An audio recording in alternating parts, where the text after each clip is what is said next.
Welcome to the Amplifying Leadership podcast. I am your host, Tara Lehman, a partner, coach, and consultant at Twin Life Coaching and Business Services, of which Amplifying Leadership is a division. This podcast is a place dedicated to amplifying your leadership through our guest stories, tips, information, and more. To learn more about all of our leadership services, please visit us at amplifyingleadership.ca. Today, I am welcoming Louise Neil, career engagement and leadership coach. Welcome to Amplifying Leadership. Yeah, thanks for having me, Tara. I'm really excited for this topic. Before we get to it, though, what is leadership to you? What is the story behind that for you? Ooh, that is my leadership journey itself has been one of kind of accidental leadership, to be honest. Okay. It was something that I never imagined I'd be doing. I don't have an MBA in business or anything like that. It was just through my journey of being a high performer, there was just opportunity that was put in front of me. And so for many years, you just kind of take that opportunity and see where it goes until it doesn't go where you want it to or where you even imagined it to. Some good, some rocky. I found like through my leadership, as much as I loved it and it was both formal and informal leadership for many of those things, being a project manager and in product development. There's a lot of informal leadership that goes on, but I found myself in a place that didn't really resonate anymore with who I was or what I wanted. And so I took a step back from formal leadership about 8 years ago to start my own business and help others kind of navigate through some of those rocky moments. And it's great experiences when we have rocky moments because we can share those experiences with others so that they don't maybe make the same mistakes as us, right? And that's really key. Excellent. Yeah. Yeah. It's in those rocky moments that we learn the most about who we are. Big time. Big Yeah. time. I've been there too in some moments. Absolutely. All right, I want to get to a topic that is so important in the workplace. And gentlemen, you need to hear this call because our topic today is about perimenopause and menopause at work and how we manage that as leaders, really. So, why I want to start with understanding the why people don't talk about this at work. What are you finding from the people you talk to in your research? Why is this not talked about at all? Why is it like that hidden thing that when we go through this, we don't talk about it? Isn't that interesting? It feels like it's the last corporate taboo that we have. We Yes. don't talk about it, right? But even as women, we're not talking about it outside of work. There's a long history of like who we are and how we grew up that we just didn't talk about things like this.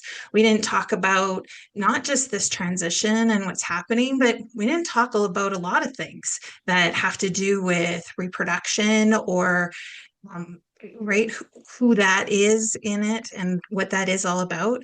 And so to bring it up at work, it feels maybe it's deeply personal or maybe it doesn't belong at work. And we've created this taboo and this stigma almost that if we show up and we're not our best selves, then we're not capable. And I think perimenopause really shakes us to the core a lot around our capabilities and our confidence. And so when that gets shaky, the last thing we want to do is to speak into it. Especially when it comes to the brain fog, which for me has been one of the key things that I've been having is the brain fog. And so you feel less competent that you can do things or that you're remembering things and things like that. Pen to paper is me taking notes to make sure I don't miss things. But are there some other common effects that we see with female leaders that others see as, we'll call it an issue, even though really it is not? But what are some of those things, those effects that it has? Yeah, it's really interesting because I don't know about you, but for me, when I thought about menopause, I didn't even know about perimenopause. I just thought Yeah, like, me either. right, like menopause was this thing that happened when I was older. I don't even know what the age was, but I would be older and I would get a few hot flashes and my period would end and then I'm done. And Yep. I don't know, that was it. And it's so interesting because the symptoms that impact us as leaders the most, I call it invisible symptoms. And so those Mhm. aren't the things like hot flashes. We can see hot flashes, and sometimes that's a little more understandable when we can say, oh, I'm Mhm. having a menopause moment or I'm having a hot flash. And folks, we can kind of relate to that a little bit in some capacity. But when we're Mhm. talking about the impact it has in our careers and in our leadership, these things are invisible. And so the brain fog is absolutely, it's not something that we see other than we can't remember words, or we can't remember when we walk into a room what we were even doing there. We have a Mhm. this tough time as our brain kind of updates. We have a tough time grabbing onto the language. We know what it is. We just can't access that part anymore. And so that starts to impact our confidence. And we have this internal confidence, like I was doing so great and now I'm not. What's going on? We have panic attacks and anxiety that can shoot through the roof where maybe we didn't have any of that before. Mhm. And so it's these invisible symptoms that really start to impact us, that doesn't show up in a way that we can even understand. And if we're not talking about it, it gets really, really hard to even understand what's going on with ourselves, never mind how it's impacting those folks around us. There's also a big part of menopause and this transition that has to do with our depression and our mood itself. And Mhm. so I don't know if you've heard of the happiness curve, where right around where we get 50-ish or so, we actually see our happiness kind of bottom out and our Mhm. fulfillment bottom out. And there's been lots of studies to try to understand why that is. And then on the other side of it, in our 60s and our 70s, we find our way to more fulfillment and more growth and happiness. But it's so Mhm. interesting that this kind of coincides with perimenopause and menopause, which also coincides with our leadership journey. And right when we Yes. want to elevate ourselves in our leadership, we get hit with all of these other things that are going on. Yeah, absolutely. And I want to talk to a few things that you've just said. I mean, the invisible symptoms versus visible. I mean, I've never seen an issue with, a hot flash because that I was actually in a meeting where there was a bunch of men and women who were all leaders, and the person speaking, she's like, okay, just everybody knows right now I'm on my own personal tropical island. I'm just going through a flash, and everybody laughs it off because that's normal. People know that that could happen, but those invisible things, like, we were talking about brain fog and things like that, and even that depression that we hide, Yeah. right? We're going to hide that. But you're right, that also coincides with so many things, what my parents called the midlife crisis, where, we just feel like we're not unhappy, we don't know how to move forward. But Yeah. also, you're 100% right, because leadership at the upper levels can happen around that whole 50 age range, and perimenopause is, 5 to 7 years or whatever it is for your family. But it hits at that time, and that is a tough one for female leaders and to prove themselves, because now we've lost our confidence, right? Yeah. How can our female leaders really know that this is okay? And also, how do we build the confidence to know I still deserve to be promoted to VP or whatever that might look like for them? Yeah. So let's just like set the foundation. Every woman, every human born with a uterus and ovaries will go through this, right? So 100%. Yeah. this is very common. How we react or our symptoms or all of those things, very unique. And we often don't have a community where we get to talk about Hmm. what's happening, right? Menopause and perimenopause, that's kind of the other side of puberty, right? Like it's kind of the puberty in reverse. We go through a Yes. lot of the same struggles. We go through this whole like self-identity. Who are we? All of those things happen. Yet when we go through puberty, we're going through it collectively. We're going through it with a Hmm. group. We get to talk about what's happening. On the other side of it, through perimenopause and menopause, we've all had a lifetime of different experiences and different Hmm. journeys. And so we become more isolated in trying to figure this out and trying to navigate through it. Having conversations, creating or finding a community where you can start to talk about what's going on. Start to, Hmm. I don't want to use the word normalize, but like start to make it more part of our everyday conversation. Now, and that can be at work in open conversation, or it can be with other groups of people who are going through the same thing as you. And we Hmm. start to understand that this isn't a forever thing. This is a transition thing. And when Hmm. we can start to find our footing and find our mindset, get tapped into maybe some tips or tricks that other folks are using that can really start to help us move through. I have a bit of a framework when I talk, and I talk a lot about this because I went through the same thing, right? Tara, you were talking about like, how do we, in this phase of our lives, how do we start to figure out who we are and move forward? And I went through a really, like, probably very normal perimenopause experience where all of these things were happening and I had no language for it. And so Hmm. through that experience, I decided to educate myself and become a doula so that I could be a menopause doula and support women who are trying to navigate this. And finding this structure, finding this framework that can really help you get your feet under you, and you start to understand kind of how to navigate menopause on your own terms. Hmm. It's one thing to come together and be in a community, but still also you need to be empowered and feel like you have the resources to create Hmm. your own journey through all of this too. For sure. Absolutely.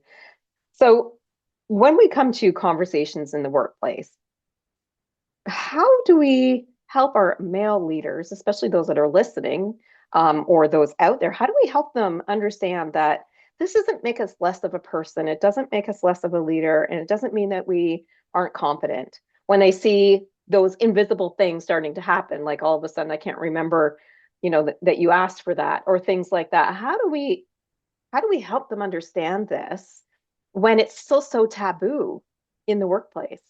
How do we Yeah, start that? You know what I mean? Like, how do we get that moving and start those conversations? absolutely. And so, like, men in our lives are impacted by this journey as well, right? And For sure. so, this isn't just a woman's health issue. This is a workplace issue. This is a human issue, Hmm. because every man knows somebody, will know somebody, has known somebody that's also going through this. And so education around like actually what is happening is super important. A basic understanding of some of those words about perimenopause and menopause, Hmm. and deeply understanding that guess what? It's not a medical condition. We don't go off and get diagnosed and then all of a sudden we have a doctor's note and right, we can do some things. And so through education and understanding is a big part of it. Just the recognition that some of these things might be part of someone's perimenopause journey is huge in helping navigate that. And having Hmm. a open conversation and an open dialogue, as awkward as that might feel, can just create that psychological safety where, right, where someone can step in and say, hey, you know what, I'm not feeling myself today, and being able to end the story there and have that Hmm. support from our leaders so that we can manage through some perimenopause symptoms. But it's also about, like, it's not just the leaders, it's also the culture that we want to create within organizations that really support women through this and their leaders as well. There are some amazing, I don't even know, that's not the word amazing. It's the statistics out there about women who step back or step out because Hmm. they are having trouble navigating menopause symptoms. It costs our Canadian economy $3.5 billion every year, Wow. right? Wow. 1 in 10 women step out of the workforce completely because of perimenopause. and the inability to kind of manage all of those things that are happening to them. And so when we start to create cultures at work where we start to understand that this is a transition, this is Hmm. support, just like we do with mental health, like Hmm. there's a huge mental health component to this. And if we can talk to people about their mental health and what's going on, we can talk to people about perimenopause and what's going on. It's not that different. 100% agree with that. It is something that, half the population literally goes through, and it should not be a hidden conversation, and it does affect our mental health. Because Yeah. if we have 1 in 10 women leaving because they feel that they can't do it, it's because that support system isn't there for them. So I love that you bring up, find that support system. Some companies are starting to consider those support symptoms those support groups for peri and menopausal women. But it's far from normal. That's for Yeah. sure. Right. So I Yeah. think would it be helpful maybe for you to provide some of the leaders out there, male or female, some strategies on how we can support those female leaders going through this so that they don't choose to leave because they're still valuable. They still have their same, skill set. It's just showing up a little differently for a while. Is there any strategies that we can do to support them? I mean, training, obviously, but if there's something beyond that that we can, as individual leaders, do to help, or as a leadership team, help normalize, I'm going to say normalize this, even though it's not your favorite word, but Yeah. what are the strategies we can help to support the women going through this? Yeah. And so I've seen lots of success with organizations because this is like a bottom up and a top down, right, Mm-hmm. strategy. We need both. We need women in organizations to start to speak up to say, I might need some accommodations because of what I'm going through. And being okay with speaking up, but having a culture and having a leader that also understands that accommodations mean that you're not slacking on the job. It Yeah. means that an accommodation is I can't work the way I normally work, but in order to be my best self today, I need something a little bit different. And so that word accommodation and just really understanding, right, that there are things that can be done and to have leaders start to understand like what that might look like.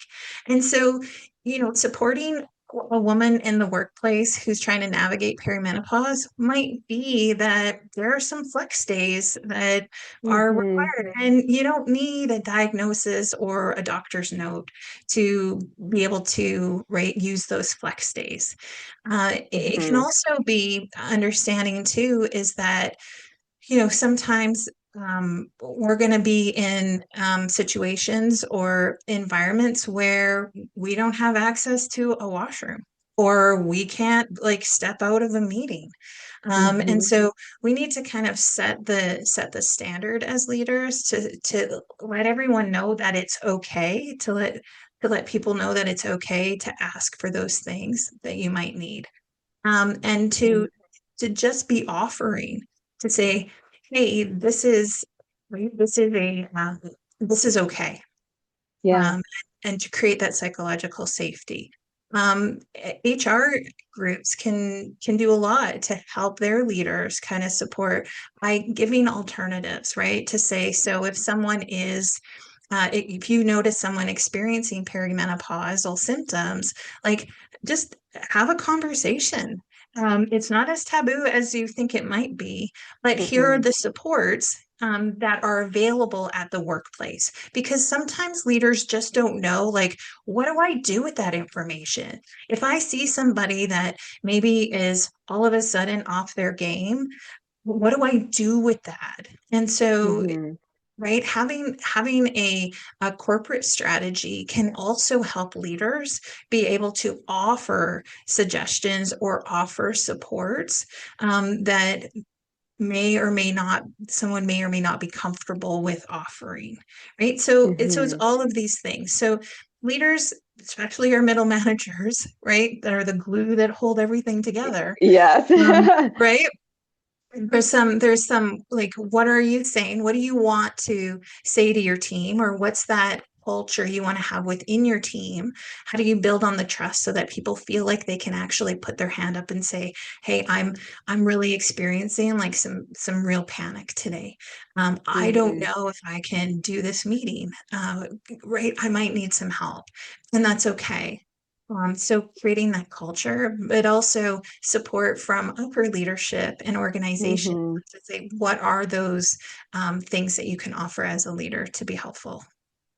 And I think, there's two key things that you did mention that I was thinking as well, which is the accommodation or flexibility, right? Especially for those off days that we may have, or helping lead a meeting just in case I miss a point, and but not making it, well, she can't do it, those types of things. But then also that culture needs to be there. The culture of openness around these types of conversation, I think is a great place to start as well. Like I think culture is so Yeah, important when it comes to this.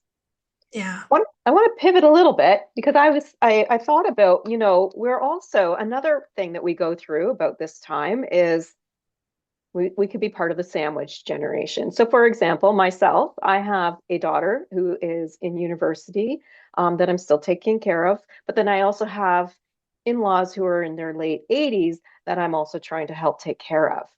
And so become the sandwich generation. And so now it's not just the fact that I'm in perimenopause and or menopause, but now I'm also handling my daughter and my family.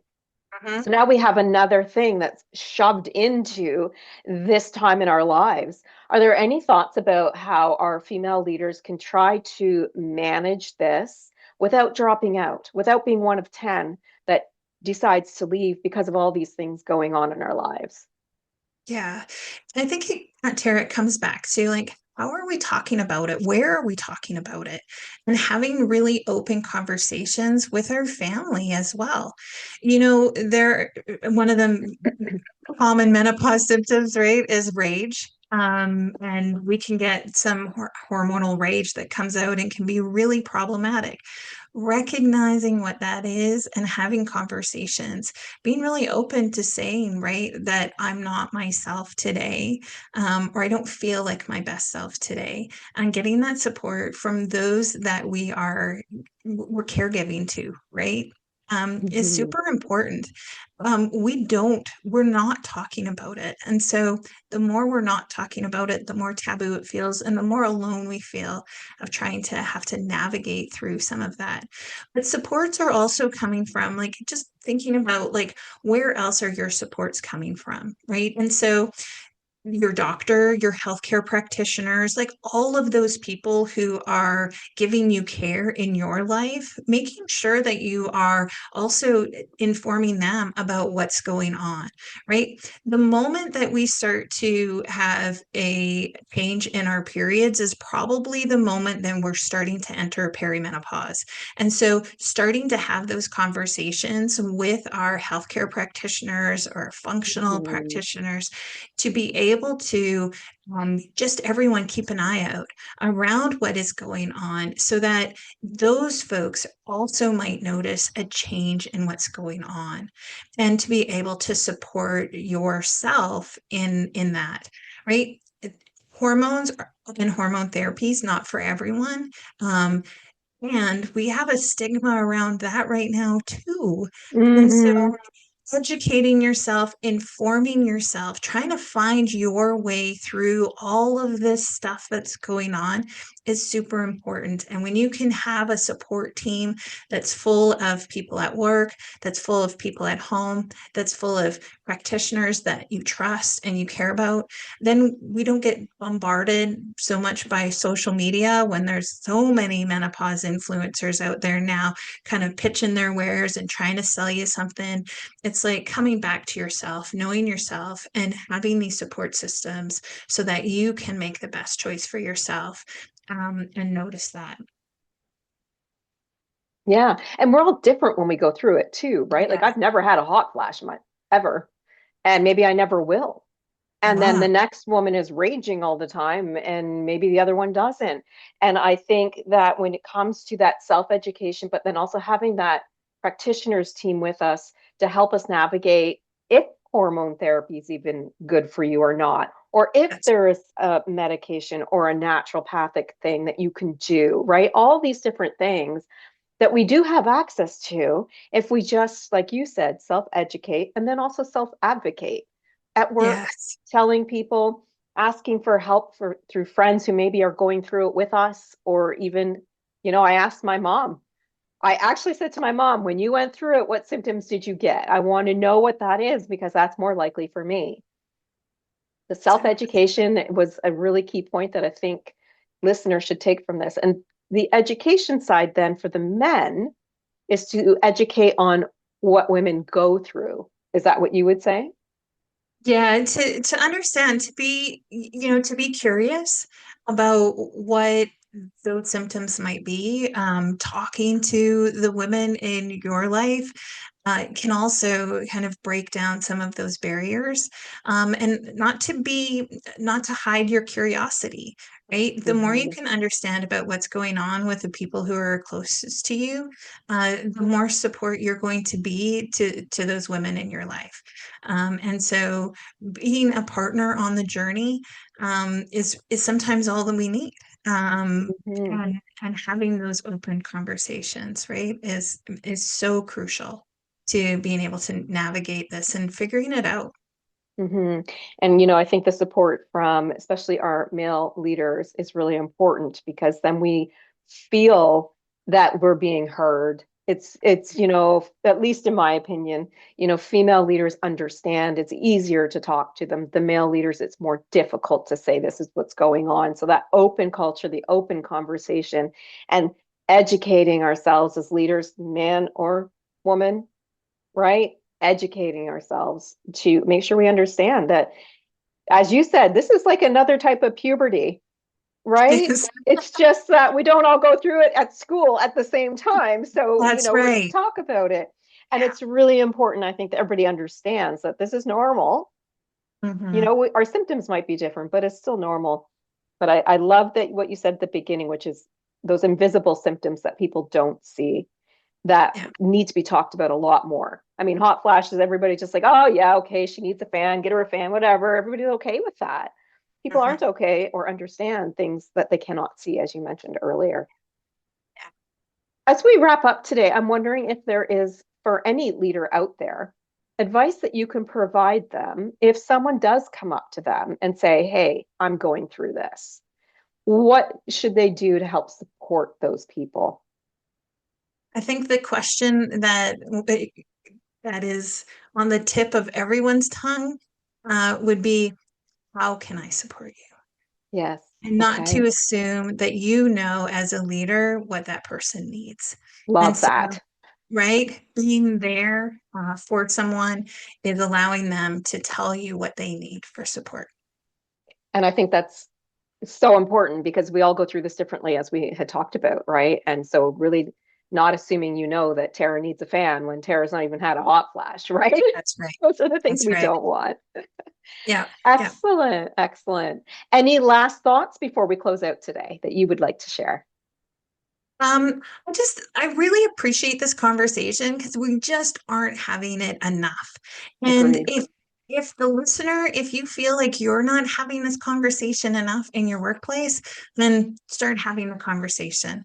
Go to your leader, go to your HR folks, and start talking about, hey, what can we do to support midlife women who might be going through this? There's all kinds of easy, low cost ways to start educating ourselves and to start bringing this conversation into the workplace.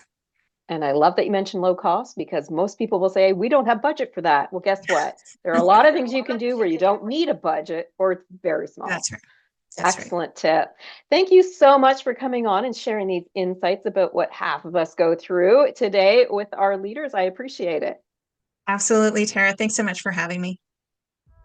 Thank you, of course, to our audience. We do hope you gained some valuable information or tips today from our conversation with Louise. If you enjoyed the episode, be sure to leave us a great rating.